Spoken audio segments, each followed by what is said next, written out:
Yes, sir, opo. Anong alam ninyo sa mga pangyayari sa kanila? Come again po, sir. Anong alam ninyo sa mga pangyayari? Kung sabi nga, yung mga tao sa ilalim ninyo ay kangay, alam ninyo. Hindi maaaring hindi, lalo na kung gagawa ng kalokohan. Anong natunugan ninyo rito sa mga pangyayari? Sir, kung ang ano niyo sa akin yung opinion ko bilang isang leader, bilang isang, ang mga tao po niyan ay yun, sila po yun grabe ang sakripisyo sa baba. In so far as I am concerned, yung trust and confidence ko po ay sa kanila. Kung inaakasuhan po sila ng mga ito po, ng mga yan, let the rule of law follows.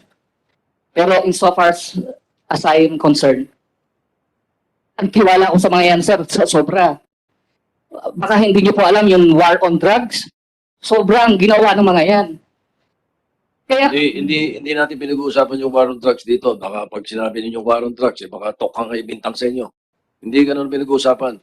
Tiwala kayo. So, alam niyo yan kung nasaan siya saan sila ng August 30. yes, sir, opo, sir. Alam niyo kung nasaan Kahit sila. ako po ang magte-testify. Akala ko pa si paghangaan, wala na sa'yo. Ba't Hindi mo po. alam kung nasaan siya? Si yun akin under lamang po.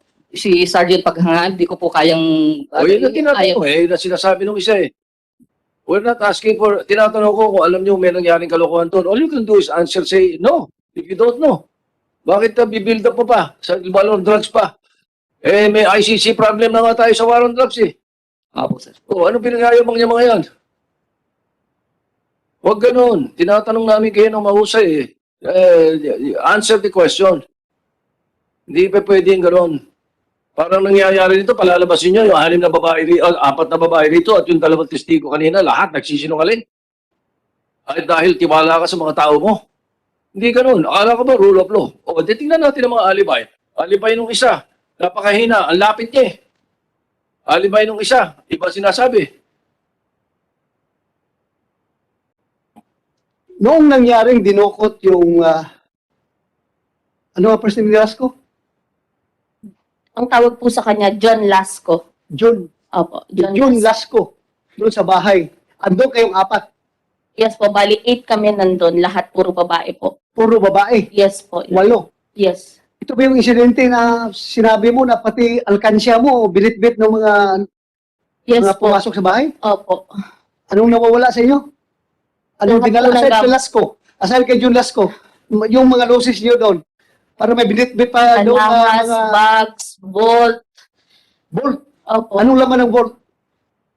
Pero Pera. po, Your Honor. Pera. Yes po, yung mga alahas niya po. For the record, si John Lasco ay isang Isa pong master agent master agent and ng incorporator po ng online ng WPC. WPC, Yes po.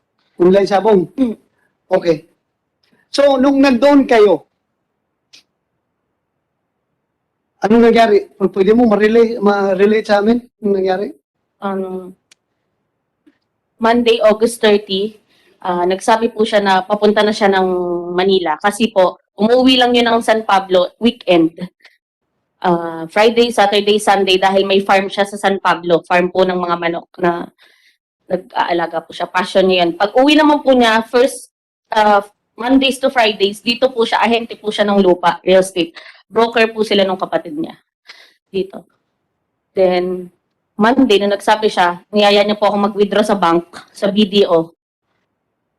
After po no, nagpunta na sa palengke, at magluluto po yun ng breakfast. Tapos pag uwi po namin, automatic yung gate habang bumubukas. Pagbaba namin ng sasakyan, actually kasama ko po yung pinsan ko that time sa loob ng sasakyan. Ako, yung baby ko na 2 years old, at siya po. Habang nandun daw po ako sa nagwi-withdraw, naka-hazard siya, may tumatawag na po, sabi ng pinsan ko sa phone. Kaya lang, hindi niya daw sinasagot. Hawak na lang yung baby ko, hinihintay lang po nila ako. Then, pag uwi po namin, pagpasok namin ng gate sa bahay, siya ang unang bumaba, umupo siya dun sa may garage po. Maglalaro siya kasi that time po is may laban, may entry siya ng manok sa Santa Cruz. Kaya po walang tao, walang driver. Yung mga tao niya sa farm nandun po. So after po noon, habang naglalaro, habang pumesto na siya, hawak niya phone niya, bumaba po ako, may nagpasukan na ng mga tao. NBI kami. May warrant ka. Sabi ko, napatingin po akong ganyan. Tapos sabi niya, wala po akong kasalanan. Nagtaas agad siya. Pinapasok po kami sa loob. Pagpasok po namin sa loob, pinasasan siya, then sabi sa akin, may kaso yan, estafa, large-scale estafa. No bail, sabi po nung mga pumasok. Nagbababa po ng mas yun, I'm not sure kung bakit. Basta inaayos niya po siguro. Kaya nakatingin lang po ako, sabi nung mama ko, nakatulala lang daw ako na siya lang kinakausap ko. Wala po. Sa totoo lang po. Yung iba pa nga po may utang sa amin. Paano po kami magkakautang ng million daw po? Tapos yung iba na pong mga tao pumapasok na, eto po yung pinsan ko, inalalayan pa siya sa sasakyan po. Pinababa siya, late siyang bumaba po. Ano mga suot nila? Naka-uniforme, naka-civilian? Naka-black po, may mga naka-shorts, may ibang naka-shorts na hindi ko alam kung nakuha lang sa kanto yung iba ng mga. Okay. Pero yung pong mga ilang tao na nakaharap sa akin is mga tindig, talagang kita mo na mga leader, not sure. Basta po ang sinasabi is, wag kayong magulo, nakakahiya sa mga kapitbahay kasi ano po, may kaso yan, baka makaano sa kapitbahay. Ngayon sabi ko, Pakilala nila si NBI po sir. NBI. Yes po. Ayaw po nilang ibigay yung warrant, ginaganon lang. Wala po. Natutulala na po ako nun eh. Tas sabi po nila, sabi ko, pwede po bang makahiram ng phone para matawagan ko po yung family? Makasunod po kami. Puntahan nyo sa Batangas. Nagsalita po ng Batangas. Nagulat kami. Nag-sync in po kasi lahat habang ano. Tapos bigla pong sinabi sa Manila, TAF. O sige, may iiwan kaming mga tao dyan. Nagsalita pa po na ganun. Sabi ko, sige na po, hinabol ko pa po palabas. At kinato ko pa ang sasakyan dahil gusto ko nga makahiram ng phone or makasunod po kami sa police station kung may kaso nga po talaga, sir. Pero ito po, yung pinsan ko, may sabihin po siya kasi siya po yung inakay mismo nung pinababa. Sige, wala lang naman to. Sige, Miss Honey Lynn Sason. Go ahead. Nung nasa sasakyan po ako, nakita sina Ate Ses po nasa loob na po ng bahay. Ako lang po naiwan doon sa sasakyan. Tapos nakita ko po yung ibang mga lalaki nakaitim na nandun pa po sa may pinto, dun sa may garahe po. Tapos po, yung driver seat po, yung pinto po niya bukas. Tapos nakita ko po sila, nung nakita nila ako na nagaganunan po sila, na ang sabi po may tao pa sa loob. Nakita po nila ako sa sasakyan. Tapos po, nung nakita po ako, may isa po lalaki lumapit sa akin. Tapos sabi niya, bumaba ka na dyan, wala lang naman to. Mahinahon pa po yung pagsabi niya sa akin noon. Tapos po, Sandali. Okay ba? Ano, Pwede ba tanggalin mo yung ano? Mahirap, hindi masyado maintindihan. ano yung sabi, ano sinabing bumaba ka?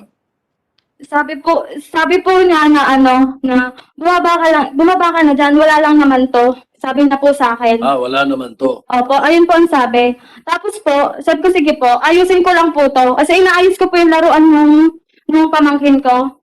Tapos po, hindi ko po mabuksan yung sasakyan na paglabas. Sabi ko, pwede po pabukas. Pinagbubuksan niya pa po ako ng sasakyan. Tapos po, nung hindi pa gumana yung pinto nung doon po niya ako pinadaan sa kabila. Sa kabila po niya ako pinadaan. Tapos po, nung nasa pinto na po ako, tapos nakita ko po sila na nakaupo na sa sala, sa sopa. Tapos nakapalibot na yung mga lalaki. Tapos sabi sa akin nung nakatayo doon na ikaw, sino ka? Sabi sa akin. Sabi ko, napaganto po ako. Tapos sabi, ikaw, umupo ka dito. Sabi niya ganun. Sa ko po, ako po, namigay pa po ako ng face mask sa kanila.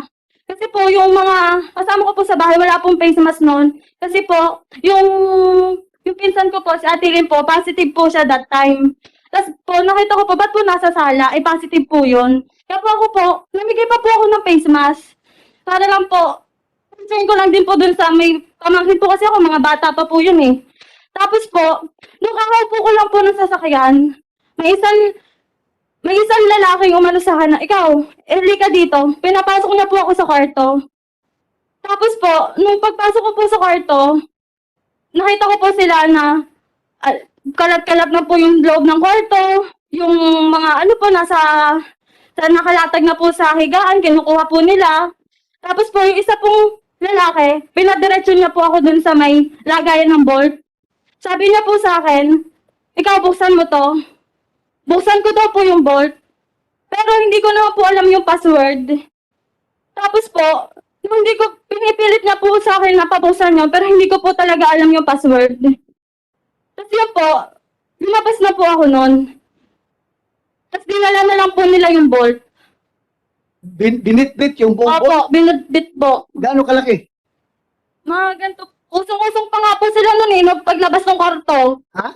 Usong-usong pa po. Ano? Usong-usong. Parang tulong-tulong po sila Ilan pagbuhat. sila nagbubuhat? 3 po.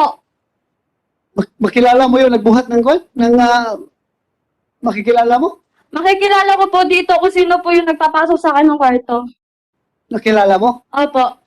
Andito ngayon sa Opo. loob ng session hall. Opo. Ituro mo nga kung sino. Sino? Huwag kang mag-alala. Paano dito? Ituro mo. Saan dyan? Ano pangalan? Si Mr. Roy Navarrete po. Nabarete. Sir. Ikaw si Nabarete. Yes, sir. Ano sasabi mo? Sir. Wala po ako dun. Naka-duty po kami dun, sir. Ha? Sa Laguna po. Wala po kami dun sa San Pablo po noong time na yun po. Hindi basta-basta kung ito, babae ito ha, powerless ito, mag-akusa sa isang pulis, nandito pa sa harap ng maraming tao. Hindi ito basta-basta, basta sabihin ko lang sa'yo na powerless itong tao na ito, hindi ito pwedeng i-coach, hindi ito pwedeng turuan. So, nandoon ka, wala ka. Yes, Your Honor. Wala po ako dun po. Yes, Your Honor. May mga ebidensya po ako, Your Honor, na nag-iikot po kami sa checkpoint kasi po, Kung kayo yun, kayo yung involved doon, kaya siguro hindi nag-responde yung tawag ng police assistance doon sa San Pablo Police Station, hindi nagre-react yung mga police doon dahil nga kayo yung nandoon. no, sir. Ano? Your Honor. Uy, Nasaan ka uli? Mr. Navarrete? Saan ka nandoon ng mga oras na yun? Anong date? Sir, nag-ikot po kami sa mga checkpoint po sa Lumban. May mga, ano po kami, picture po kami dito, sir, na magpapatunay po na nasa Lumbang kami, sir. Check lang siya anong mga time na yun. Kasi may, Anong oras? Anong araw uli nangyari yun? Exact date, Miss... malayo po yung area, sir, dun sa San Pablo, dun sa Hindi, sandali lang. Linawin na natin mabuti, ha? Miss Sanilin, Po. anong araw yon? August 30 po. August 30. 30, 2021. Opo. Okay. Anong oras? Mga 9 po. Ay, mga 10. Mga 10 ng umaga. Inabot po ng 10 na po. Around 10 o'clock ng umaga. Opo. Okay. August 30, around 10 ng umaga. Nasaan ka, Mr. Navarrete? base po dito po, nasa Magdalena po kami. Nag-ikot po sa mga checkpoint po, namimicture po. Bakit? bakit Bakit base dyan? Bakit Ay, ka pa magbase ikaw. sa binibigyan ng abogado mo? Bakit hindi ka lang magsasagot ng diretso kung saan ka nung panahon na yun? Yes, sir, medyo yung time na yung pumalikan mo, malayo na, sir. Dapat magre-rely ako dun sa kung saan ako sa base sa cellphone ko, sir. Kasi hindi ko naman memorize sa tagal dun, sir. Your Honor. Sige sir, go ahead. Hindi, I'm pretty sure General Carlos or General Cruz will be able to verify all these. Di ba? Time, anong assignment, bakit siya nandun?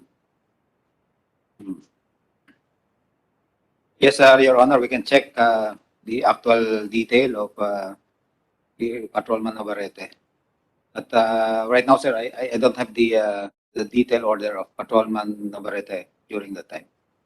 Kasi kami dito sa Senado, veterano kami sa mga tinatanong eh. Pag may sumagot sa amin ng diretso, malamang totoo sinasabi. Pero pag sinagot kami ng tumingin sa kung saan at sinabing based do dito sa ito talagang medyo magdududa po kami. Ito pa Sige, po yung kapatid ko, tuloy sir, mo. na pinasok nila may COVID that time. Kaya tiningnan niya rin yung mga pumasok sa kwarto. Ikaw yun?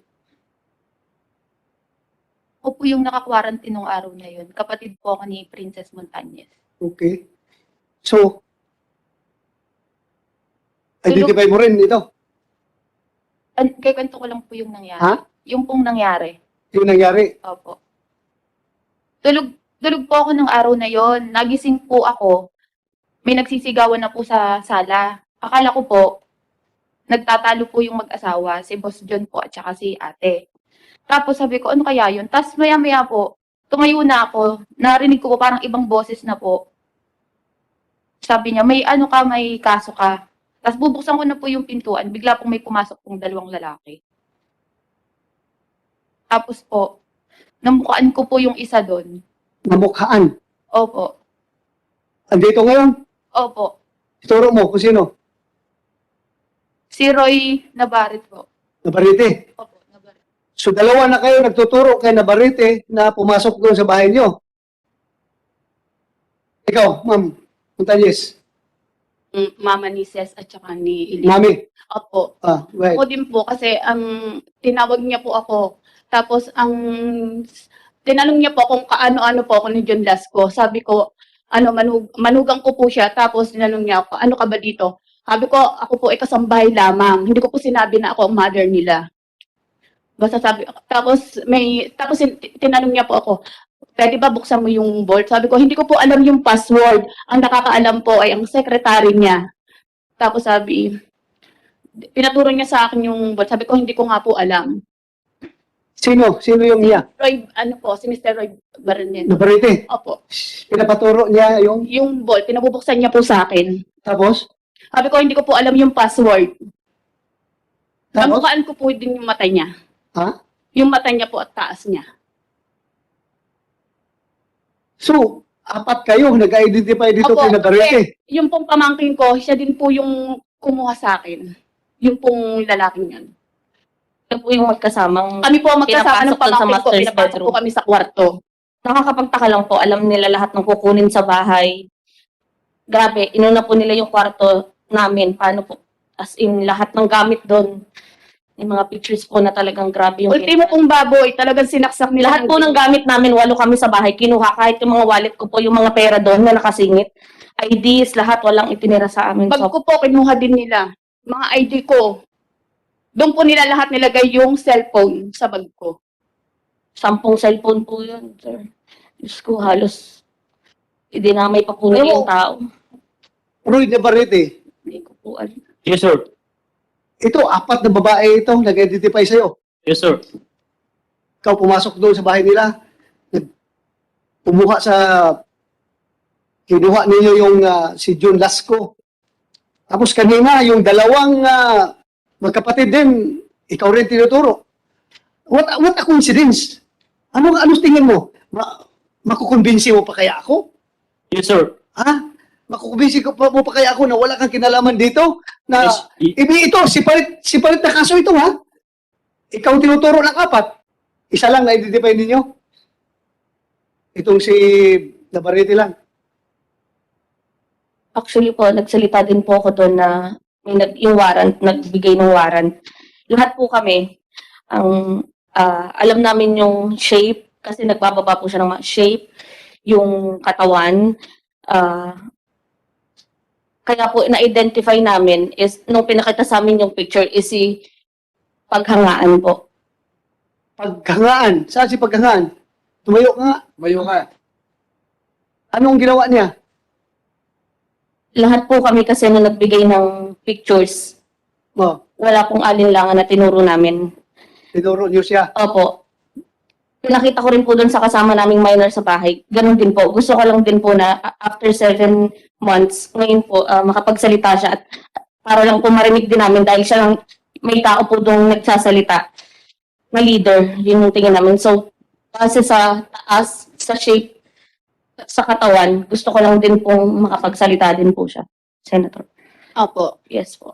Paghangaan, umupo ka. Ilang years ka ng pulis? 12 years, sir. Ha? 12 years po. 12 years, sir. 12 years. Yes, sir. Anong ranggo mo ngayon? PSSG, sir. Staff Staff Sergeant, sir. Sergeant. Yes, sir. Police Staff Sergeant. 12 years. Matagal ka sa intelligence? Palipat-lipat, sir. Minsan mobile driver, minsan intelligence, sir. Ilang years ka na dyan sa PIB?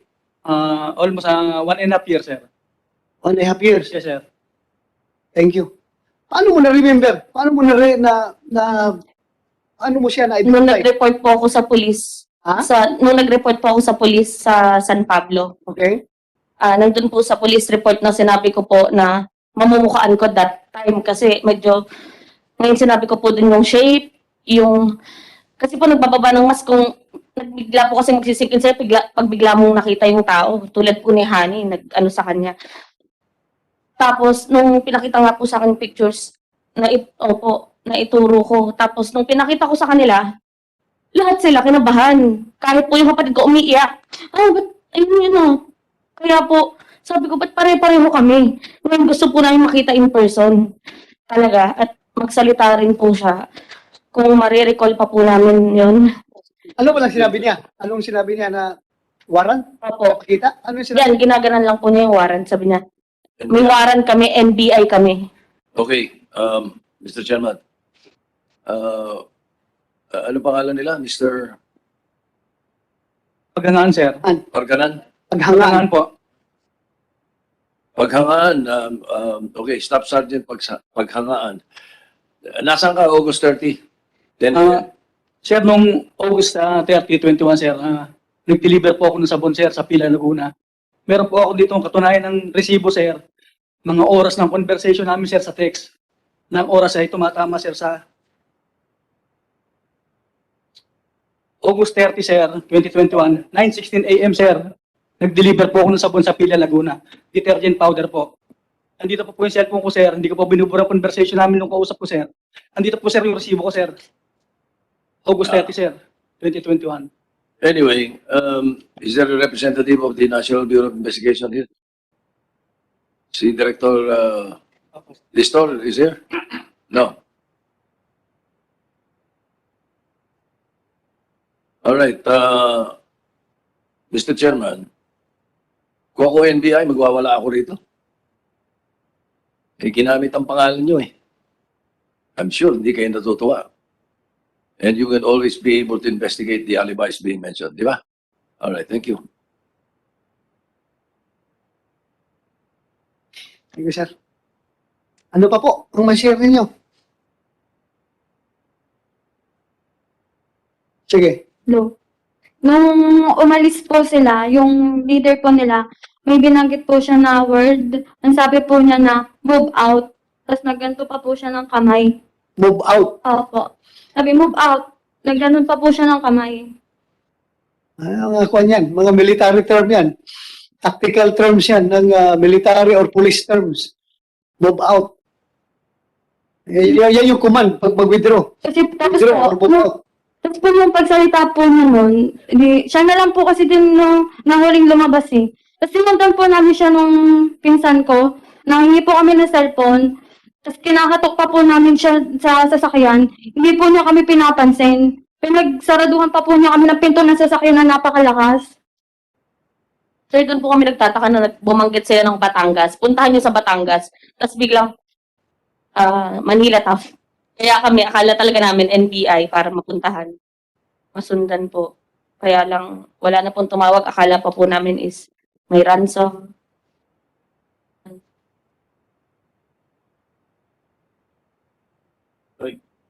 Mr. Chairman, Yes, sir.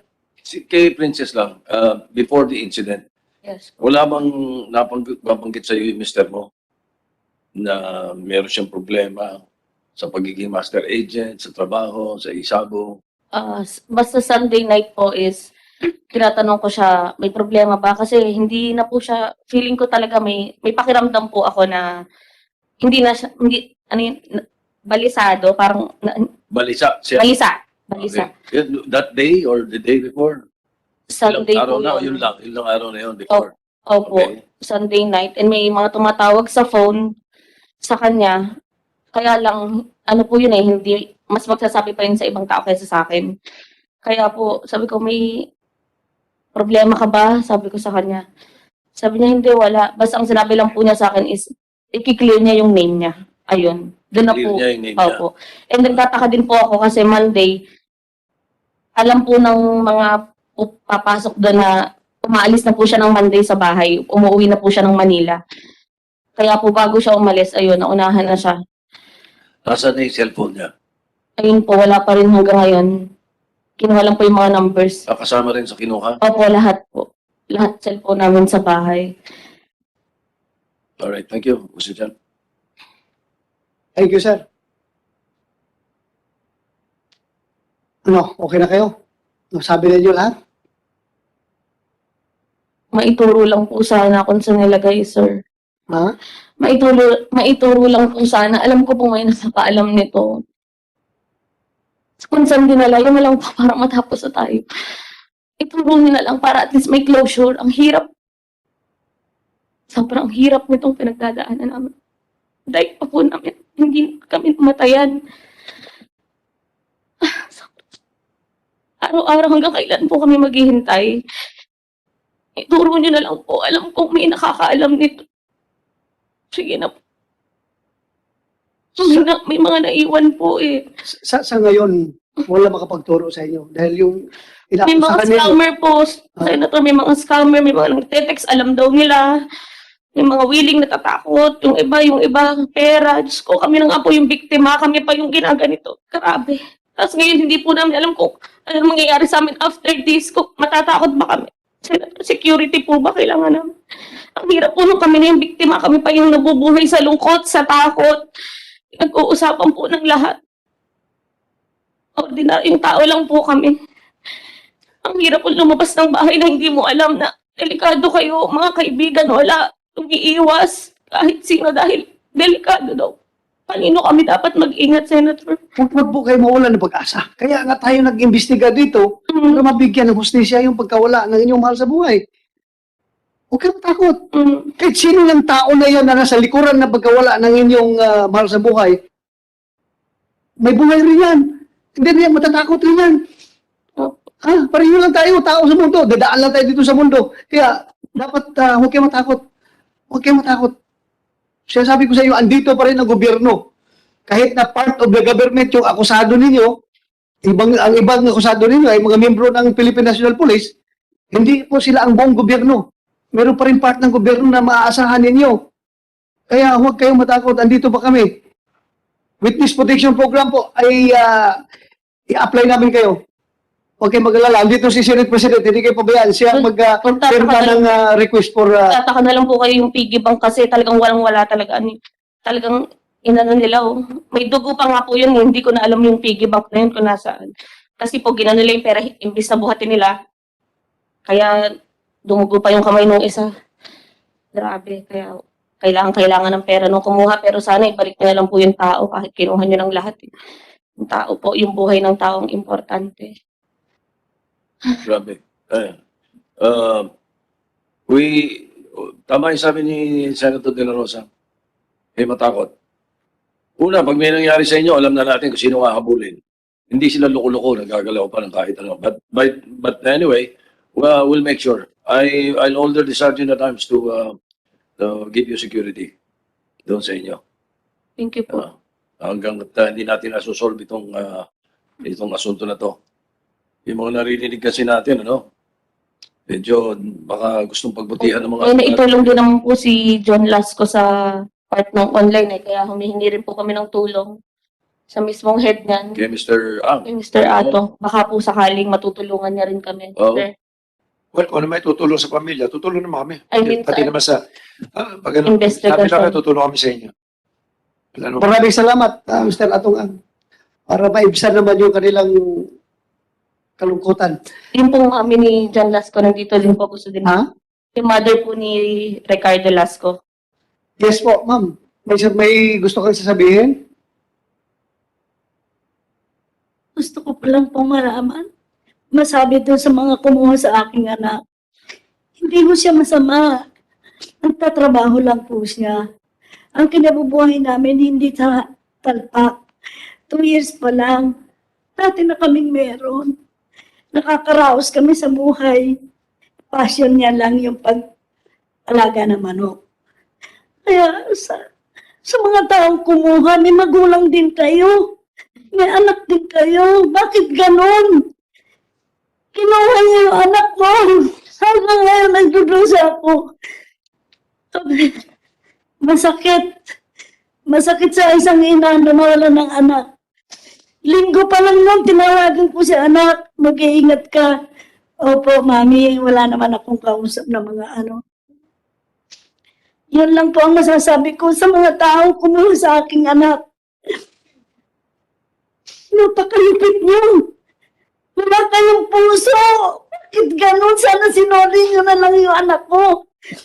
Handa kami kahit lahat.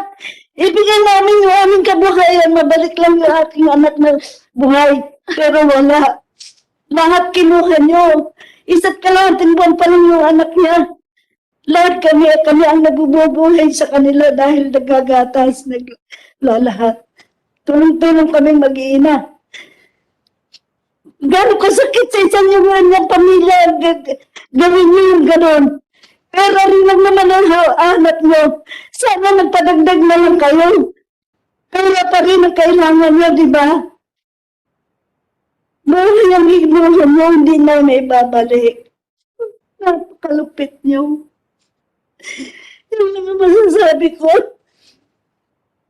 Sige po, ma'am.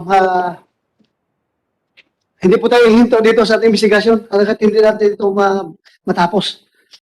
In other words, Mr. Chairman, in other words, Colonel, itong area na to, ng pinangyarihan, nitong pinag-uusapan ngayon ay hindi ikaw ang on top of that particular area. Yes, sir. Itong sinasabi mo, si Lieutenant, Ano lang po, excuse me po. Ang Chief PIU po, overseeing more or less 80 personnel, meron po kaming tracker team. Meron po kaming PSOU. Meron pong 4 na distrito.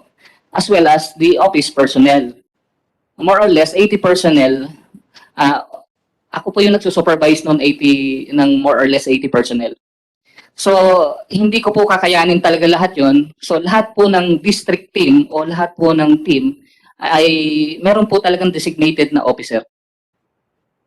in this case, dito sa area na to, na pinangyarihan, sino yung designated officer? Kung yung tungkol po kay dito po doon sa kay Ma'am Lasco po, it is not Lieutenant Sasaluya kasi matagal na po siyang na-relieve. If I'm not mistaken po, may relieve na po si Lieutenant Sasaluya sa PIU. And also, may I allow, sir? Kung hindi na si Lieutenant Taduya, no August 30, sino na? Captain De Guzman po, sir. The team supervisor po, opo. Andito rin si Captain De Guzman. No, sir. Yung mga whereabouts ng mga tauhan nila, you would know. Yes, sir, kasi I closely coordinated with the DCOP of San Pablo CPS. I personally, sir, nandun ako sa area at nagpapa-allot kami. Captain De Guzman, the 3rd District Team, ako po ang 2nd District Team ng PIU kasi ang dami po yun base dun sa sinabi sa amin, marami yung tao. Hindi kakayanin po ng SWAT lamang ng San Pablo. Sandali. Ako naging City Intelligence and Investigation Chief ako ng Davao City. Napakalaking area. Kahit na buong Laguna, pwede yan mapasok sa Davao City kasi hanggang Mount Apo. Upot na Mount Apo, Davao City pa rin yun. Biggest city in the world in terms of land area in Davao City.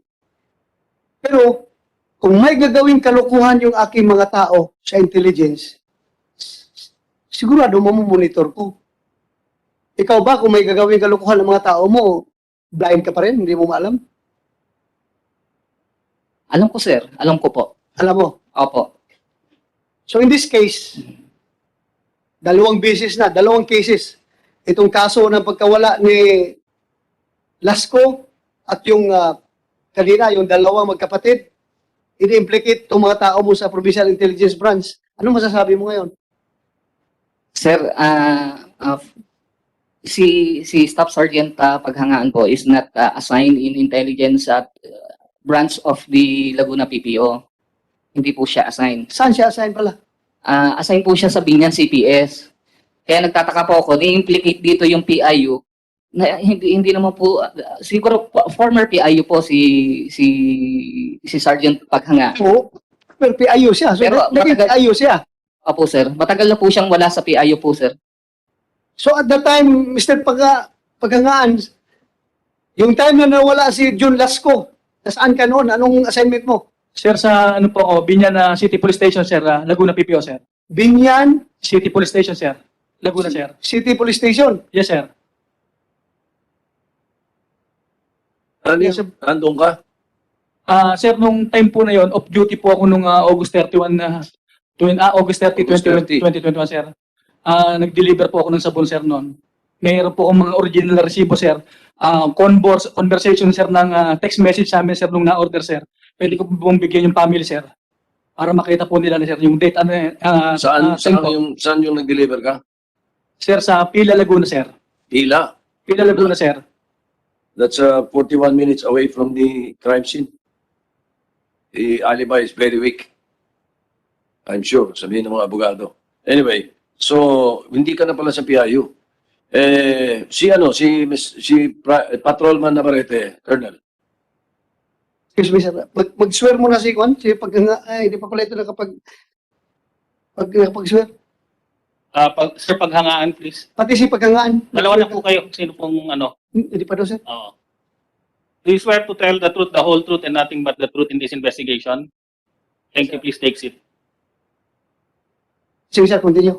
Well, as practiced in the Senate, the testimony that you started giving us already earlier is classified as part of your oath. Anyway, so si Patrolman Navarrete, PIU siya, Colonel. Si PIU po siya assigned as a detached, parang ang mother unit po niya is not PIU. Kasi since yun sa 4th District, 4th District team has a lack of personnel, sir. We sometime kumukuha po kami ng tao sa station. So noong August 30, under sa inyo. Yes, sir, opo. Anong alam ninyo sa mga pangyayari sa kanila? Come again po, sir. Anong alam ninyo sa mga pangyayari? Kung sabi nga, yung mga tao sa ilalim ninyo ay alam ninyo. Hindi maaaring hindi, lalo na kung gagawa ng kalokohan. Anong natunugan ninyo rito sa mga pangyayari? Sir, kung ang ano niyo sa akin yung opinion ko bilang isang leader, ang mga tao po niyan ay sila po yun grabe ang sakripisyo sa baba. In so far as I am concerned, yung trust and confidence ko po ay sa kanila. Kung inaakasuhan po sila ng mga ito po, ng mga yan, let the rule of law follows. Pero in so far as I am concerned, ang tiwala ko sa mga yan, sir, sobra. Baka hindi niyo po alam yung war on drugs. Sobrang ginawa ng mga yan. Kaya, Hindi natin pinag-uusapan yung war on drugs dito. Baka pag sinabi ninyo war on drugs, baka tokhang kayo bintang sa inyo. Hindi ganun pinag-uusapan. Tiwala kayo. So, alam niyo yan kung nasaan sila ng August 30. yes, sir, opo, sir. Alam niyo kung nasaan Kahit sila. ako po ang magte-testify. Akala ko pa si Paghangaan, wala na sa'yo. Ba't Hindi mo po. alam kung nasaan siya? Si yun aking under lamang po. Si Sergeant Paghangaan, di ko po kayang... O yun ang tinatanong na sinasabi nung isa eh. We're not asking for, tinatanong ko kung alam niyo may nangyaring kalokohan doon. All you can do is answer, say no. If you don't know. Bakit bibuild up pa? Sa war on drugs pa? May ICC problem na nga tayo sa war on drugs eh. Opo, sir. Ano pinagayabang niya mga yan? Huwag ganun. Tinatanong namin kayo ng mahusay eh. Answer the question. Hindi pa pwedeng ganun. Parang nangyayari dito, palalabasin nyo yung 6 na babae, 4 na babae rito at yung 2 testigo kanina, lahat nagsisinungaling. Ay dahil tiwala ka sa mga tao mo. Hindi ganun. Akala ko ba rule of law? O, tingnan natin ang mga alibay. Alibay nung isa, napakahina, ang lapit niya eh. Alibay nung isa, iba sinasabi. General Cruz, you know what to do. Yes, sir. May I add something, sir, that was not mentioned by the partner of victim Lasco. Actually, sir, nag-umpisa ito lahat. Kung bakit naging persons of interest itong mga former personnel of the Provincial Intelligence Branch of the Laguna PPO. Nag-umpisa po ito nung aming pinuntahan itong Indon Brothers, wherein the names of Navarrete, Rosas, and Claveria were mentioned. And of course, kagaya sinasabi natin, yung commonality, common denominators, doon po kami nagbabase as investigators. So, kailangan naming tumumbok ng tao, pangalan ng tao, o grupo ng tao na maaaring may motibo para gawin ito. And when I was directed by our Chief PNP and our Senate Committee Chairman, Senator De La Rosa, to include in our investigation the other 3 missing persons involving 2 cases, and that is San Pablo incident and May Kawayan incident. So kami po as investigators, kasama ng aming legal officers, we are conducting daily case conferences about these missing persons. Halos maghapon po kaming nakababad sa aming conference room. At kami nagbabalitaktakan, nagpapalitan ng mga kuro-kuro. And we decided to check and consider these people from PIB. Nasubukan namin na kuhanin ang kanilang mga larawan. And bring these pictures and photos to the witnesses. At sabi nga po namin, sa kaso ni Lasco, ang mga nandoon sa pinangyarihan are not just simply witnesses. They are victims and complainants. Madalang po nangyayari sa ating mga investigation that witness is a victim and victim is a complainant. Ito po yung pagkakataon na sinamantala namin. Because the witness in this case are motivated to continue finding the truth because they are complainants and they are victims. Dahil nawalan din po sila ng mga kagamitan. Kung kaya po, nang pinuntahan namin si Princess, the partner of Mr. Lasco, sa totoo lamang po, ayaw na rin niyang mag-postro do sa case. But we convinced her. Kung kaya po nag-attempt po kami at pinuntahan siya, o hindi mo po nag-attempt, pinuntahan po siya ng ating mga investigador, bringing photos, the record or the PNP photos of these former PIB personnel. At sinamahan po namin ito ng mas marami pang bilang ng mga larawan. Umabot po, according po sa ating team leader, ay 28 larawan po ang aming pinakita. Just to make sure na hindi parang isinusubo namin itong mga larawan na ito. And ang una pong nalaman namin, tinuro po ni Princess without any hesitation si Paghangaan. Na hindi po niya binanggit kanina dahil sa araw na lumipas po ay baka paring siya nagkakaroon na ng alinlangan. By instinct, tinuro po ni Princess si Sergeant Paghangaan. At ako man po bilang director ng CIDG, I don't want to talk about a case without getting first-hand information from the witness. Kaya po lahat po ng mga witness na ito ay aking personal na kinausap sa aking opisina. To make myself also to have a first-hand information directly from the witness. Kinukuhanan po namin ang kanilang mga reaksyon when the time they identify photos or suspects in front of us to at least to morally convince the investigators na maaaring sila nga yung itinuturo. Mahadalang po yung pagkakataong 4 na babaeng walang kakayahan o helpless person to consistently identify policemen at that who can make harassment on them after this investigation. So, yan po yung aming basihan. And of course, may dagdag ko lamang po, when they visited my office we even included them in our case conference meeting or meeting in our conference room. At we consistently in-identify po ni Princess si Sergeant Paghangaan. So, yun po yung aming mga basihan to make sure na hindi po kami nagkamali sa aming sumusunod na aksyon in establishing probable cause against persons identified by witnesses. So from this, kahit ano po ang sabihin ng aming makasamang pulis na inaakusahan ngayon, we will continue filing the case because we believe that these witnesses are credible. They are victims and they are complainants of these cases. So after this, sir, we are preparing the appropriate case regularly to be filed before the DOJ until such time that preliminary investigation will be conducted. At yung mga susunod na action before filing, hopefully, a resolution will be filed before the court, and the next is the issuance of warrant of arrest before we effect the arrest of this. Hopefully, sir, we will be successful in filing these cases in court, sir. Thank you, General Cruz. Very laudable work. Thank you.